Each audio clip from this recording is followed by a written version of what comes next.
Alors, bonjour à tous.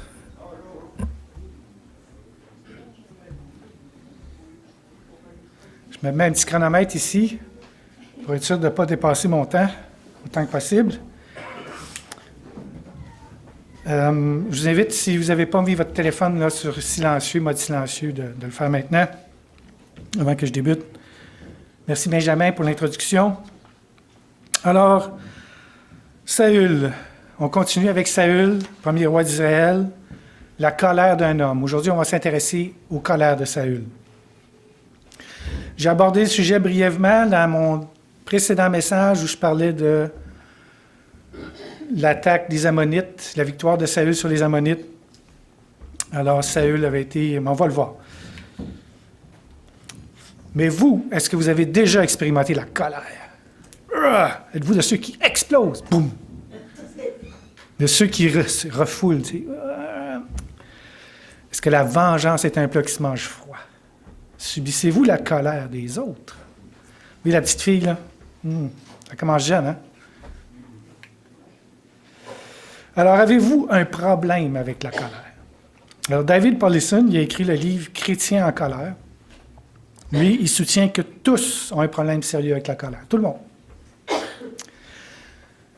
On sait que Saül avait un problème sérieux avec la colère. Ça, on le sait. On va voir, on va avancer dans notre... Alors, on va faire un petit récapitulatif de la série. C'est le 6e message que je fais sur la vie de Saül. Au début, je me disais, 3-4 messages, on devrait avoir fait le tour de la question. On va percer, on va savoir c'est qui vraiment Saül, là, qu'est-ce qui le motive. Mais en réalité, j'ai grandement sous-estimé la richesse de l'enseignement qui existe dans les Écritures. Alors, moi, j'ai l'intention de continuer l'exploration. J'espère que vous n'êtes pas tannés de m'entendre parler de la vie de Saül. On va continuer. Alors, notre objectif, c'est toujours de courir la course. On veut courir jusqu'au bout. La course qu'on nous propose en regardant toujours à Jésus. C'est dans Hébreux 12, les versets 1 et 2. Ça, c'est ce que j'appelle le verset phare de cette série.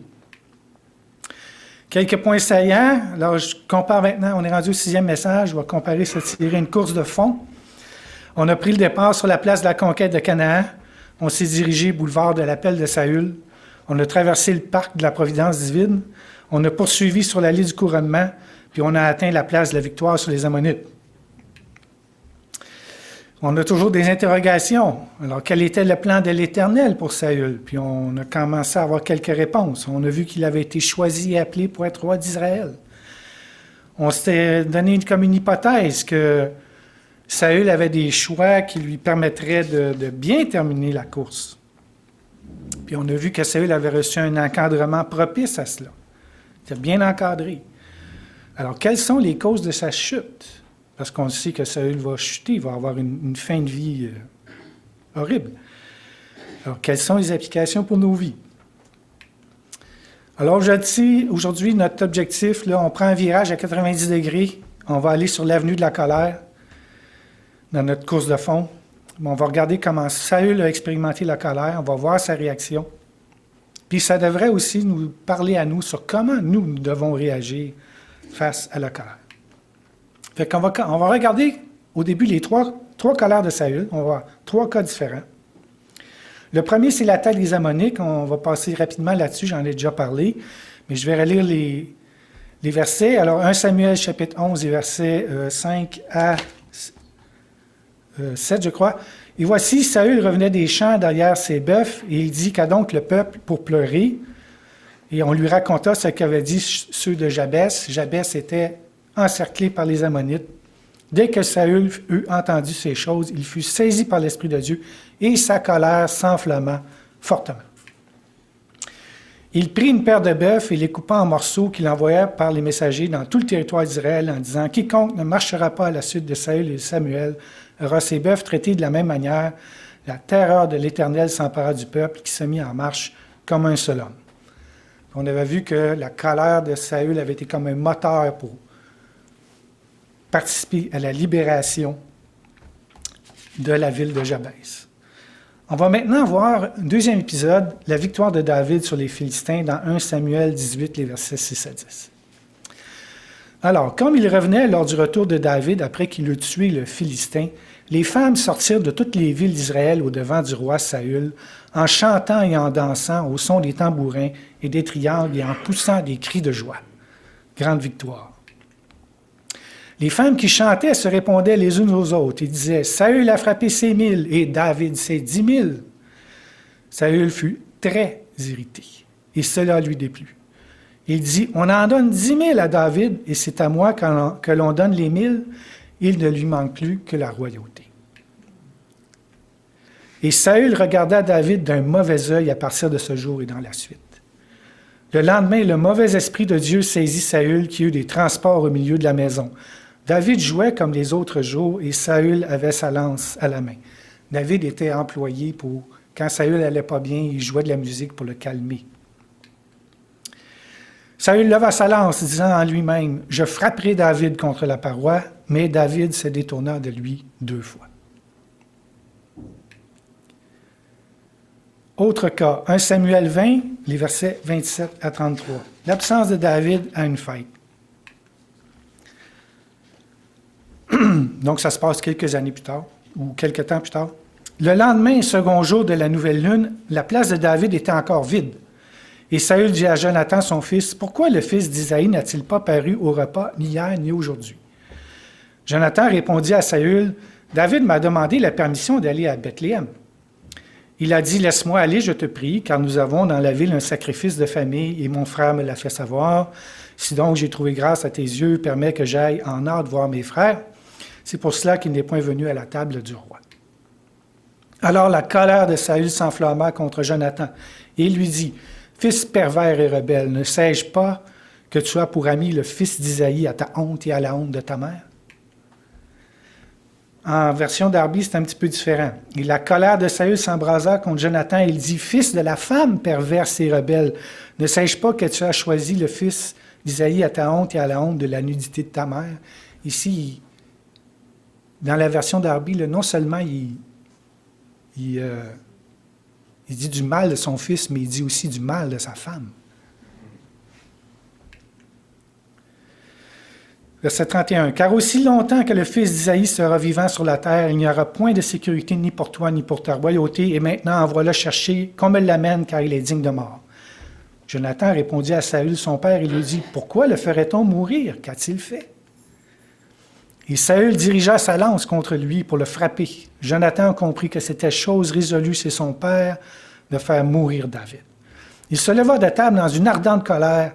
Il ne participa point au repas le second jour de la nouvelle lune, car il était affligé à cause de David parce que son père l'avait outragé.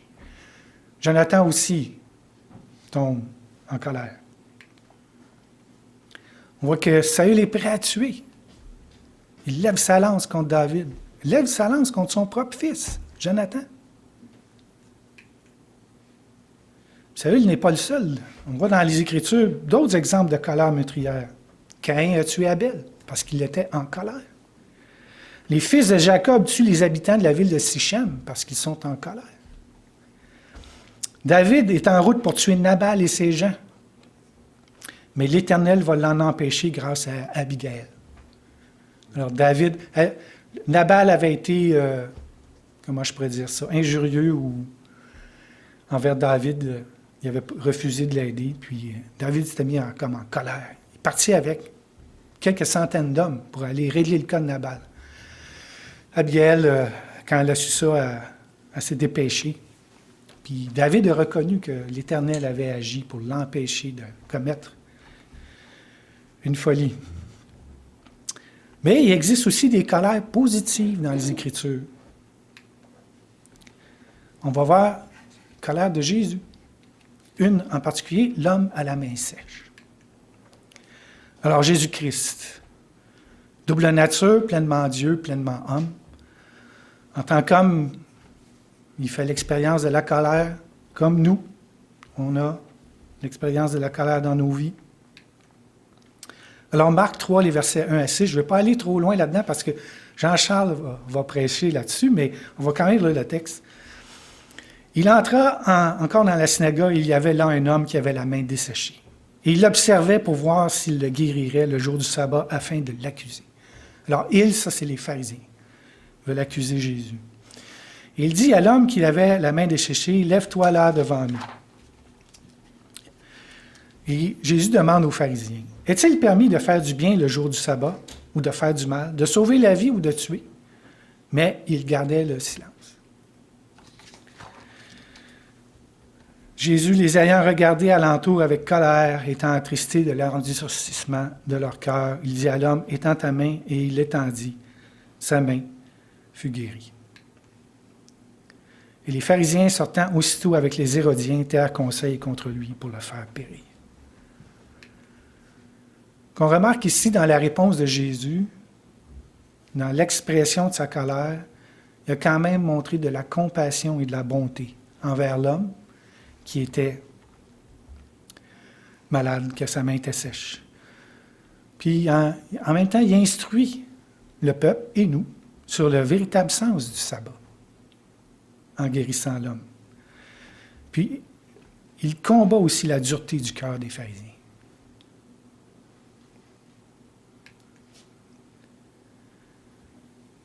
Allons voir maintenant un petit peu plus large, la colère de Dieu sur l'homme pécheur, la colère dans les Saintes Écritures.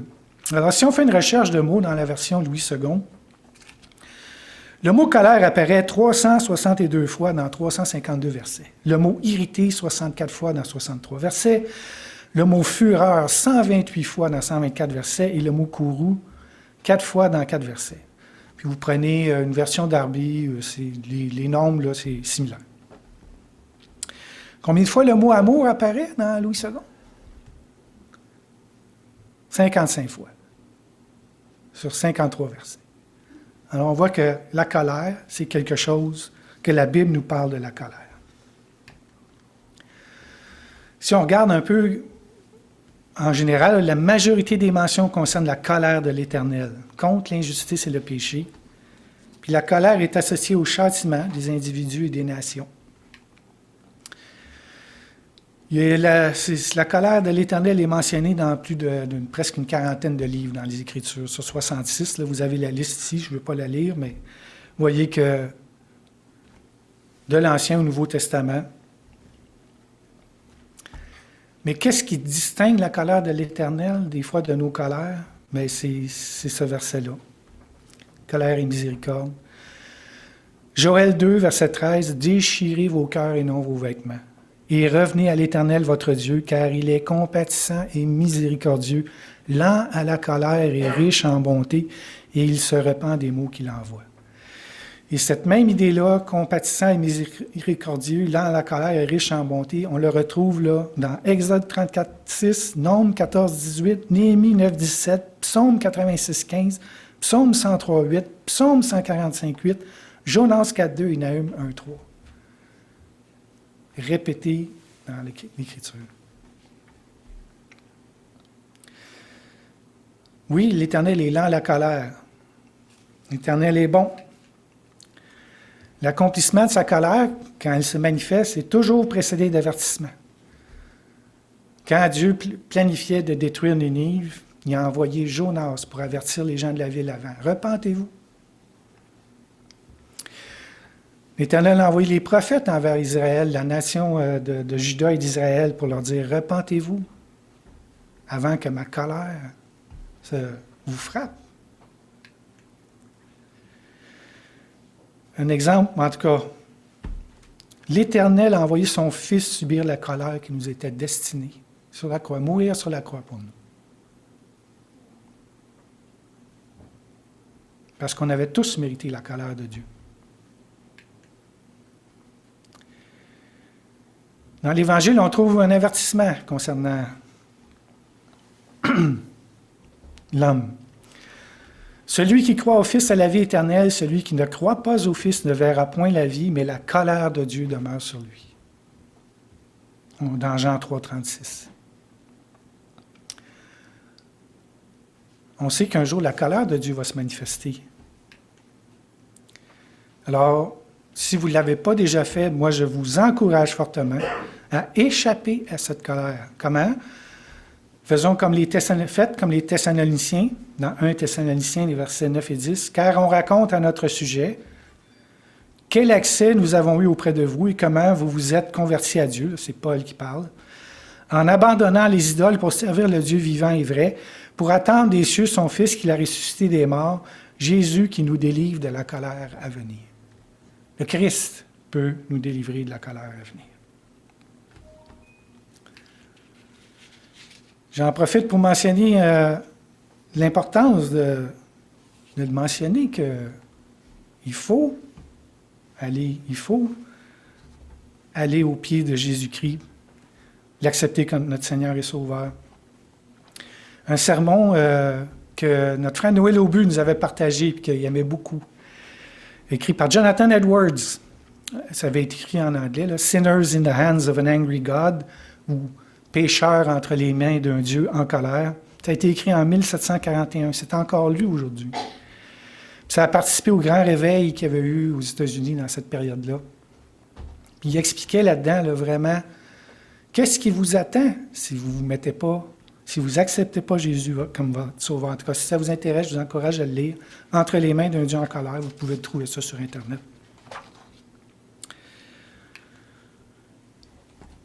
Moi, en tout cas, je tire un constat de ce que j'ai lu, c'est que la colère divine est juste et elle est bonne. Regardons maintenant des perspectives humaines, un bref aspect de la résolution de la colère par l'homme. Parce que l'homme s'est intéressé beaucoup à ça, la colère. D'un point de vue historique, philosophique, scientifique. On va y aller avec un petit peu d'histoire. Alors, les premiers textes qu'on a qui nous parlent de la colère, ça date d'il y a presque 5000 ans, 27e siècle avant Jésus-Christ, au Moyen-Orient ancien. C'est l'épopée de Gilgamesh. Puis ça nous raconte que quand ça va mal, c'est parce que les dieux sont en colère puis ils nous punissent. Au 8e siècle, les Grecs, le poète Homère nous donne l'Iliade. Il nous parle de Achille, son héros, qui est un homme colérique. Il fait des colères passives-agressives. Il rentre dans des rages violentes. C'est un homme violent. Je ne veux pas vous donner de détails. Alors, déjà, là, dans les anciens textes, on voit que l'homme peut être très violent. Alors, en philosophie maintenant, au 4e siècle avant Jésus-Christ, Aristote décrit la colère comme ça. C'est une passion pour la vengeance suite à un affront. Pour les Grecs, là. La colère, c'est une passion. Au 1er siècle, Sénèque va écrire un livre sur la colère. Alors, Sénèque, c'est un philosophe romain. C'est un contemporain de Paul et de Néron. Pendant les jeunes années de Néron, il a été son conseiller. Et pendant ces années-là, ça l'a bien été. Quand Néron s'est débarrassé de ses conseillers et de Sénèque, là, ça s'est mis à tourner vraiment mal. Alors, pour Sénèque, la colère, c'est un processus. Le résultat est mauvais. Il faut éviter la colère. Puis il parle même que la colère, ça peut être considéré comme une folie passagère. Alors, Sénèque, c'est un stoïque. Pour lui, là, les passions, il faut éviter ça. En passant, les stoïques, ça existe encore aujourd'hui. Ils ont une conférence annuelle. Si. Il y a des stoïques modernes. Au 4e siècle, on voit Évagre le Pontique. Il décrit 8 vices principaux, incluant la colère. Puis, Évagre, si vous avez déjà entendu parler de l'expression « les 7 péchés capitaux », mais il est à l'origine de ça. C'est pas lui qui les a, on pourrait dire, peaufinés. Ça a été fait plus tard dans l'histoire de l'Église, mais c'est de là que ça part l'idée des péchés capitaux. Puis, pour Évagre, la colère, c'est un péché en tout temps. Il ne faut jamais faire ça. Au 17e siècle, là, on est dans les Lumières, on commence à penser l'esprit, la volonté, Descartes, on sépare les émotions de la volonté, on commence à avoir des intérêts sur comment ça fonctionne, les émotions chez l'homme. Lebrun, il dessine les émotions humaines. C'est un dessin de Lebrun ici que vous voyez, qui représente la colère. Au 19e siècle, avec les sciences naturelles, on a Darwin. Darwin aussi va écrire un livre qui compare les expressions humaines et celles des animaux. Et sa théorie, c'est que la colère fait partie des émotions qui ont contribué à la survie de l'espèce humaine. Puis il dit, on voit dans l'expression de la colère humaine, on voit des traits là, dans la façon dont le visage, On voit ça très similaire dans les animaux. Alors, je vous dis tout de suite, sa théorie est contraire aux Saintes Écritures. Pas du tout. En psychologie, on a Freud. Lui, il arrive avec l'idée que la colère, c'est comme un fluide. Puis si la pression, on a trop de fluide en nous, la pression va monter, ça va exploser. Alors, il faut évacuer le fluide, il faut évacuer la colère. Il faut se défouler. Ça, vous en voyez là, dans les films d'Hollywood, vous allez voir ça, les gens qui se défoulent. Puis... Mais je vous dis tout de suite que les expériences ont démontré que c'est une fausse approche. Il ne faut pas se défouler, c'est pas bon, ça ne fait qu'aggraver notre agressivité. Alors, au 21e siècle, la colère est toujours un sérieux problème pour les humains. Vous allez juste regarder les actualités. Là. Alors, on a un paradoxe. Comment concilier le fait que l'Éternel considère que la colère est juste et bonne, puis l'être humain y voit un sérieux problème?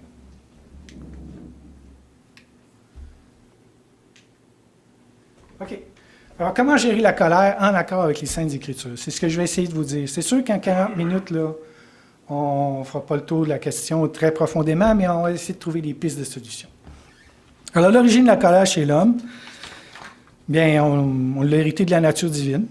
La colère de l'Éternel est juste et sans parti pris, mais nous, on est créés à son image, donc on a hérité de la colère. Alors, est-ce qu'on devrait nous mettre en colère? Puis moi, c'est une réponse qui m'a surpris. La réponse est oui, mais pour lutter contre l'injustice. Alors, qui dit ça? John Stott, Vernon McGee, David Powlison, celui qui a écrit Chrétien en colère, Gary Chapman, qui a écrit Comment gérer votre colère, Pascal Hyde, il y en a d'autres, M. Jackson. Donc, il semble que oui, la colère pourrait être une bonne chose. Est-ce que je peux vous donner un exemple de bonne colère? Mais je vais essayer. L'exemple de Candace Lightner. Alors, cette dame, le 3 mai 1980, sa fille de 13 ans est frappée par une voiture pendant qu'elle marche le long de la route avec une amie. Il s'en allait à une activité d'église. La voiture qui l'a frappée avec tellement de force que son corps a été projeté à 40 mètres de là.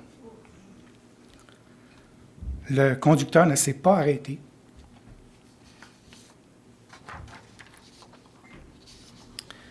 Évidemment, sa fille est morte. Alors, les policiers ont fini par arrêter la personne. C'était un conducteur à faculté affaiblie récidiviste.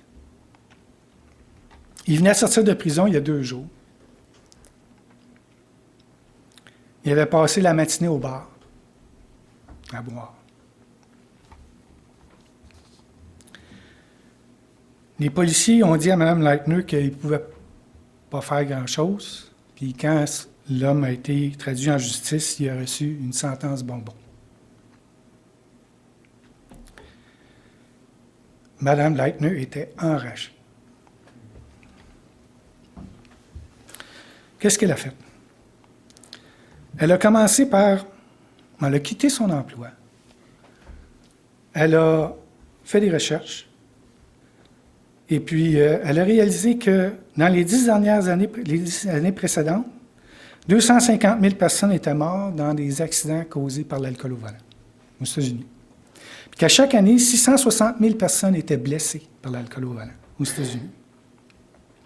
Elle a fondé une association, Mères contre l'alcool au volant.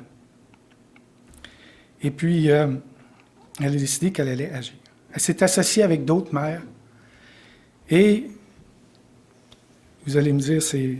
En tout cas, une des choses qu'elle faisait, quand il y avait un procès sur l'alcool au volant, elle se rendait en groupe dans la salle d'audience, s'asseyait dans la salle d'audience, et puis écoutait les procédures. Alors, elles étaient là, elles regardaient le juge, elles regardaient l'accusé, tout un groupe de mères qui avaient été frappées par l'alcool au volant. Mme Lightner aussi, elle allait régulièrement, si ce n'est pas quotidiennement, au bureau du gouverneur de l'État pour réclamer une commission d'enquête sur l'alcool au volant. qu'elle a fini par obtenir, et elle a été nommée sur cette commission avec tout un paquet de spécialistes, des policiers, des psychologues, etc. Et le président Reagan ça c'était au niveau de l'État de la Californie. Le président Reagan, plus tard, l'a nommé à la Commission nationale sur l'alcool au volant en 1984. On estime qu'elle a sauvé plus de 400 000 vies. Et au Canada, eh bien, son action, l'action de son groupe, Mères contre l'alcool au volant, a été la cause des changements législatifs dans les années 80 qui nous ont donné les lois qu'on a maintenant sur les conduites avec les facultés affaiblies. Alors, je pense que c'est une colère qui a été constructive. Mais là, je vous arrête tout de suite. Stop. Ce n'est pas carte blanche. C'est pas là de dire « Ah, je peux me mettre en colère. Après dîner, là, on va régler le cas. » Lui, là... On a plusieurs défis pour gérer notre colère adéquatement. Plusieurs défis. Alors, notre premier défi, c'est notre nature déchue. On le sait, hein, on a des colères injustes et égoïstes, puis on a des réponses inappropriées à la colère. C'est classique, là. Vous avez eu une mauvaise journée au travail, vous revenez à la maison, puis vous vous défoulez sur votre conjoint. Puis votre conjoint il se défoule sur votre fils, puis votre fils se défoule sur le chien.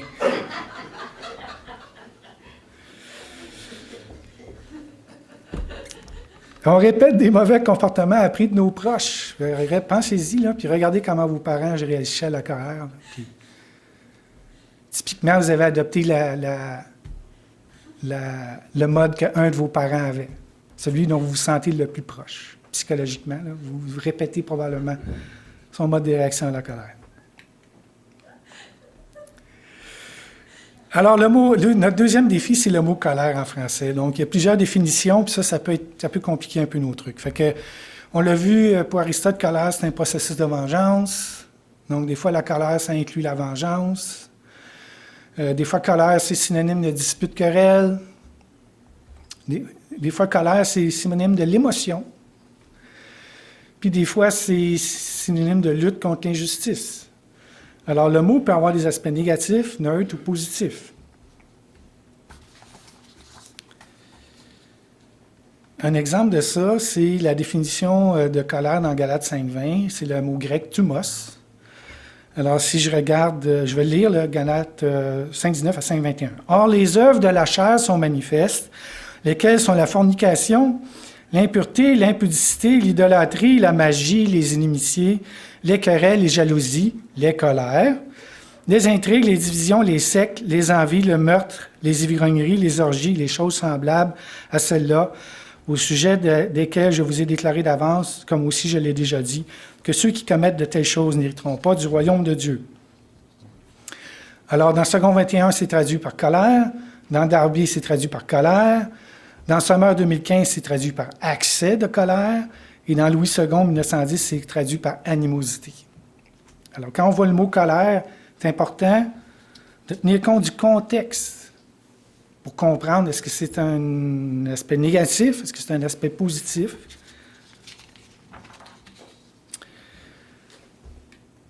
Notre troisième défi, ça va être de distinguer la bonne et la mauvaise colère. Là, il faut se regarder nous-mêmes, là. Premièrement, il faut constater, je suis en colère. Quelque chose me met en colère. Quelle est l'intensité de ma réaction? Est-ce que j'explose? Quels intérêts sont servis par ma colère? Est-ce que c'est parce que, vous voyez, des fois, là, quand les jeunes enfants, là, tout petits, là, ils vont comme entrer dans une espèce de colère, là, parce qu'ils n'ont pas eu leur... ils veulent mettre leur short préféré, peut-être, cette journée-là, mais ils sont au lavage, puis ils vont comme exploser. Alors, il faut apprendre à vivre avec la colère. Ma colère vise-t-elle la bonne cible? Je vous l'ai dit tout à l'heure. Hein? Pensez pas la colère que vous avez contre c'est quelque chose qui a mal été au bureau sur votre épouse. Alors, déclencheur de la colère.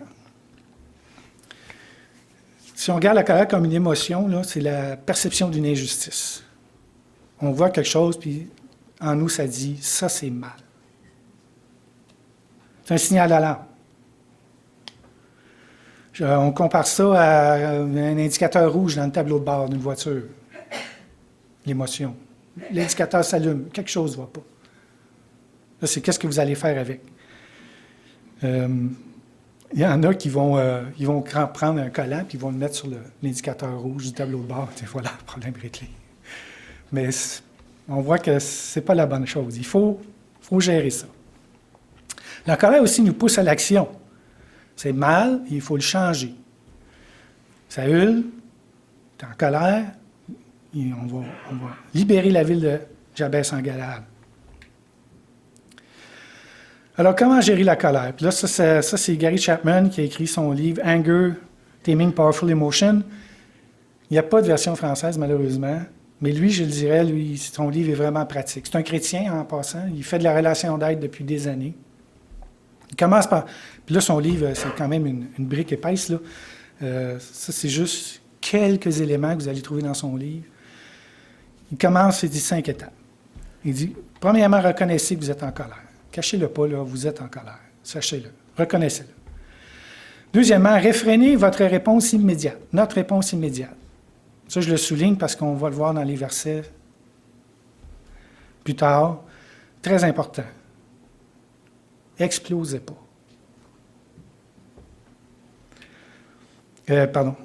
Identifiez le foyer de notre colère. Trouver, c'est vraiment la bonne source. Analyser nos options, puis effectuer une action constructive. Lui, c'est ce qui nous propose ces 5 étapes-là. David Paulison, dans son livre, lui, sur Chrétien en colère, bien, c'est similaire, mais il l'exprime de façon un peu différente. Il dit, la colère doit s'exprimer comme il appelle ça le mécontentement constructif de la compassion. Il y a 4 aspects. La patience. On le voit dans Chapman, il disait, réfrénez vos actions immédiates, soyez patient. Sachez que le mal auquel vous attaquez ne changera peut-être pas tout de suite. Le pardon, l'aspect de pardon. L'amour. Et finalement, le conflit constructif. Le pardon, c'est ce qui va nous aider à ne pas se venger. L'amour, c'est ce qui va nous faire des actes de bonté généreux et immérités. La compassion. Le conflit constructif s'attaque aux vrais problèmes pour faire du bien là où le mal existe. Alors, il faut analyser la colère pour choisir la bonne action. Il faut s'assurer d'avoir toutes les informations. C'est quoi les circonstances réelles? Vous avez... je crois que c'est Chapman donne un exemple dans son livre. Vous arrivez à la maison, vous avez dit à votre conjoint, le souper doit être prêt, j'ai une réunion à telle heure, puis tout ça. Vous arrivez à la maison, le repas n'est pas prêt. Et là, vous pétez les plombs. Je t'avais dit! Mais savez-vous vraiment ce qui s'est passé? Vous ne le savez pas. Peut-être que votre femme va vous dire, oui, mais notre fils, je dis votre femme, ça peut être votre mari, là. Peut-être que votre enfant a eu des problèmes à l'école, puis il a fallu que je m'en occupe. Puis faites-vous-en pas, je vais te préparer de quoi rapidement, puis tu vas être à temps pour ta réunion. Assurez-vous d'avoir toutes les informations. Résolution de notre colère, si on découvre que notre colère est injuste, alors à ce moment-là, il ne faut pas hésiter à demander pardon. Si notre colère est juste, et là, c'est peut-être ça qui est délicat, c'est pour ça qu'il faut le faire dans l'amour, dans la compassion. Il va peut-être falloir reprendre la personne. Ce que tu fais est mal.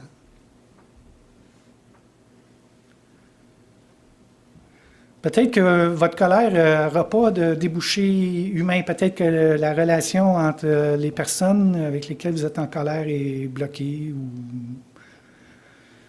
À ce moment-là, votre colère, vous la remettez à Dieu.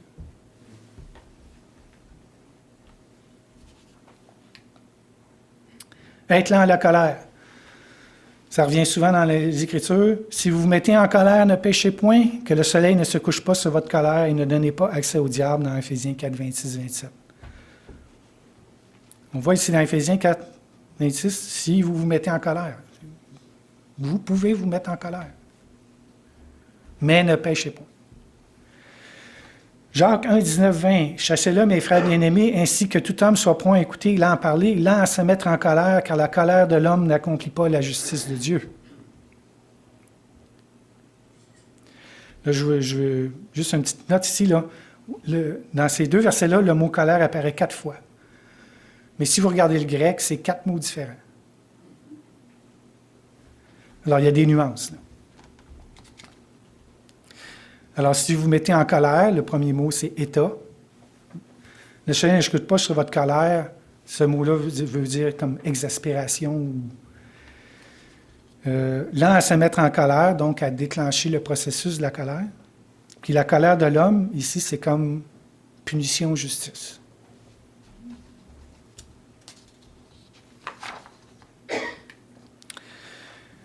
La vengeance appartient à l'Éternel. À moi, la vengeance et la rétribution, quand le pied chancellera, car le jour de leur malheur est proche, et ce qui les attend ne tardera pas. Un jour, la colère de Dieu se manifestera, mais c'est à lui qu'appartient la colère. Nous n'avons pas à nous venger. Encore une fois, être lent à la colère. Dans Proverbe 14, 29 nous dit « Celui qui est lent à la colère a une grande intelligence, mais celui qui est prompt à s'emporter proclame sa folie. » Celui qui est lent à la colère vaut mieux qu'un héros, et celui qui est maître de lui-même que celui qui prend des villes. Proverbe 16, 32. On voit ici apparaître la notion de maîtrise de soi, qui est un fruit, un bon fruit.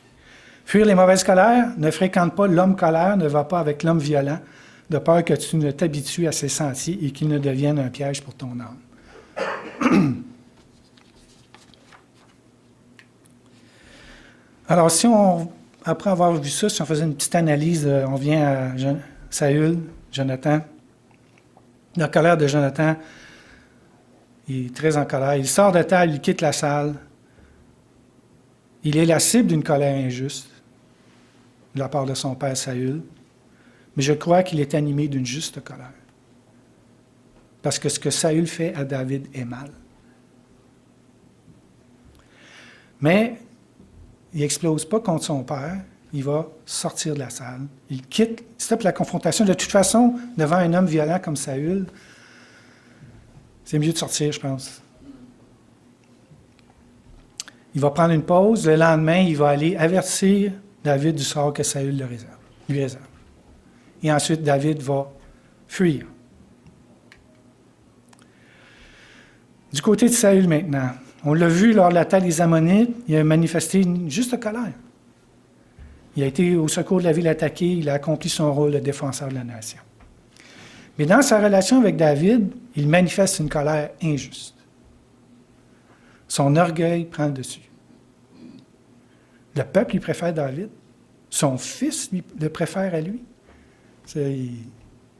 Son orgueil, non seulement son orgueil, mais aussi son impulsivité. Son manque de maîtrise de lui-même. À cause de ça, il va ruminer une colère sans fin. Il va poursuivre David jusqu'à la fin de son règne.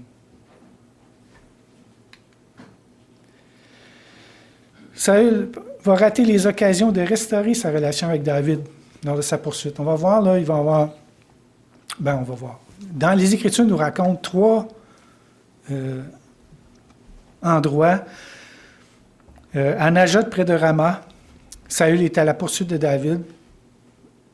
David s'est réfugié chez Samuel, et l'Esprit de Dieu va tomber sur Saül, et il va prophétiser. Et il aurait dû se rendre compte, dès là, que sa colère était injuste, puis il était dans l'erreur. À la falaise d'En-Guédi, Saül est dans la grotte, David aussi est caché dans la grotte. David aurait pu tuer Saül, se débarrasser de lui, mais non, il va couper un petit bout de son manteau, puis quand Saül va sortir, David va dire « Regarde, j'aurais pu te tuer, mais je ne l'ai pas fait. »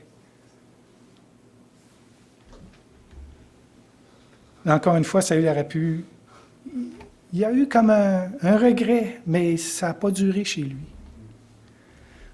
Troisième fois dans le désert de Ziph, tout le monde dort dans le camp. David et un de ses soldats descendent. Ils vont s'emparer de la lance de Saül pendant que Saül et tous ceux dorment dans sa tente. Et encore une fois, David va révéler à Saül que oui, j'aurais pu te tuer. Puis, encore une fois, Saül passe à côté. Mais il ne faut pas négliger les occasions que l'Éternel nous donne. L'Éternel a envoyé Abigail pour pas que David commette un crime. L'Éternel, là, des fois, il va placer, sachant le reconnaître, il va placer des circonstances pour qu'on puisse restaurer. Alors, conclusion. On s'était demandé au début, Saül a-t-il bien réagi lorsqu'il était en colère? Non, pas entièrement, on l'a vu. Sa relation à David en a souffert, sa royauté en a souffert. Sa relation avec l'Éternel en a certainement souffert aussi. Comment réagir face à la colère? Alors, un aperçu. Ne laissez pas la situation, la passion l'emporter, la maîtrise de soi, très importante. Analyser la situation. Rejeter la colère égoïste ou les colères injustes. Faire preuve de compassion et de bonté.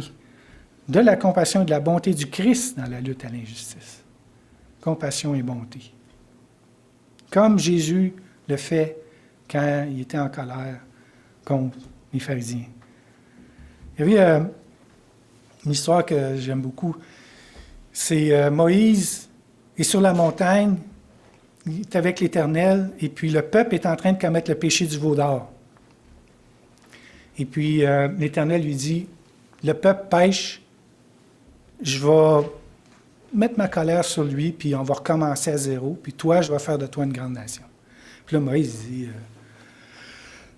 Éternel, il intercède pour le peuple, s'il te plaît, fais pas ça. Les Égyptiens vont dire que... Puis, en tout cas. Et puis, Moïse descend de la montagne avec les tables. Puis là, quand il voit le péché du peuple, là, lui, il entend une méchante colère. Il casse les tables. Puis là, c'est Aaron qui est là. Il dit, Moïse, il dit, tu le sais, calme-toi. C'est un peuple qui s'adonne au mal. Alors, je pense que l'Éternel préparait Moïse un peu en disant, je vais mettre ma colère.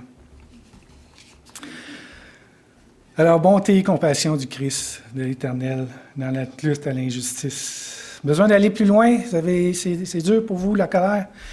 Demandez de la prière, en toutes circonstances. Demandez de la prière.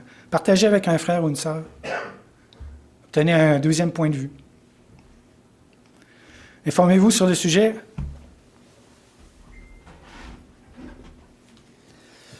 Plein de livres. Il nous parle de la colère. C'est un sujet... Consultez les anciens. Peut-être que vous avez besoin aussi de consulter un spécialiste en relations d'aide pour vous donner des trucs, des pistes, pour vous éclairer. Alors, ça termine mon message ce matin. Que la grâce du Seigneur Jésus-Christ soit avec vous.